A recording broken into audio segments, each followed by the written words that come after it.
Hello everyone, জন্মাষ্টমীর blog নিয়ে আমি চলে এসেছি।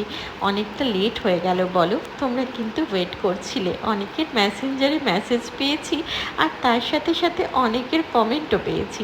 আমার লাড্ডু গোপালকে আগে দেখিয়ে দিলাম। বড় ছেলে একদম রেডি হয়নি, রাত্রি 12টা 12:30টার দিকে ওর আর এনার্জি ছিল না। চলো আমি প্রথমে পঞ্চামৃতটা তৈরি করে নিলাম। দেখো, এবার আমার ছোট্ট লাড্ডু গোপালকে, আমি ওকে লাড্ডু বলেই ডাকি, গোপালটা বলি না যেহেতু আমার হাজব্যান্ডের নাম। তো আমি ওকে লাড্ডু বলেই প্রথম থেকে ডাকি। প্রথমে আমার লাড্ডুকে আমি চরণামৃত দিয়ে খুব সুন্দর করে স্নান করিয়ে, এখানে পার্ট বাই পার্ট তো পুরোটা দেখানো সম্ভব না, অল্প অল্প করে তোমাদের সাথে শেয়ার করছি। দেখো খুব সুন্দর করে তাকে সব কিছু দিয়ে স্নান করানো হচ্ছে। এবার দেখ, অনেক ভুল ত্রুটি তোমরা ধরতে পারো, কারণ প্রথম বছর আমার শ্বশুরবাড়িতে কিন্তু মানে কোনো দিনই লাড্ডু গোপাল ছিল না। আগের বছর একটা ইনভিটেশনে গিয়ে সেখান থেকে আমার হাজব্যান্ডের হাতে তার একজন বন্ধু এই গোপালকে তুলে দেয় গিফট হিসেবে। বাট সে তো জানতো না, সে নিয়ে চলে এসছে। আর যখন সে নিজের চলেই এসছে আমার বাড়িতে, তাকে তো আর ফিরিয়ে দেওয়ার কোনো প্রশ্নই উঠছে না।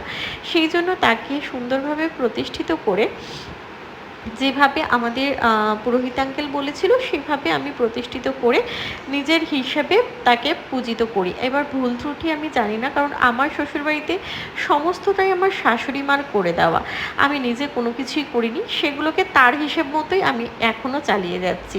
দেখতেই পাচ্ছ একটা সুন্দর সেট এনেছিলাম, জানো তো, দেখলাম জুয়েলারি শপে যে এই সিলভারের সেটটা বিক্রি হচ্ছে, প্রচুর মানুষ নিচ্ছে, তো আমারও ভীষণ ভালো লাগলো, আমিও নিলাম। এখানে দেখতে পাচ্ছ 56 রকমের মিষ্টি ভোগ আমি দিয়েছিলাম তাকে সেদিন রাত্রে, জন্মাষ্টমীর দিন রাত্রে 12টার সময় যখন পুজো করেছিলাম। আমি সারা 56 রকমের মিষ্টি দিয়ে তাকে ভোগ দিয়েছিলাম। তার মধ্যে ফ্রুটস নাট সমস্ত ছিল, কিছুটা বানানো, কিছুটা একদম গোপালের দোকান থেকে কেনা জিনিস। 5 রকমের ফল দেখতে পাচ্ছ তামার পাত্রে। তাকে জল আমি সারা রাত্রের জন্য দিয়ে রাখি, সেই জলটাও দিয়ে রেখেছি।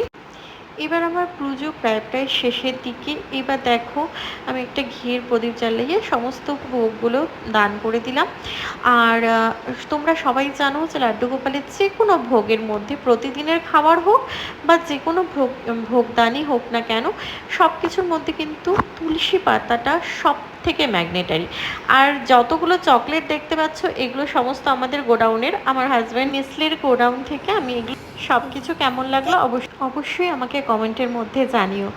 ভালো খারাপ সবটাই আমি নিতে অভ্যস্ত, তোমরা অবশ্যই জানিও। আজকের মতো এইটুকুই, টাটা।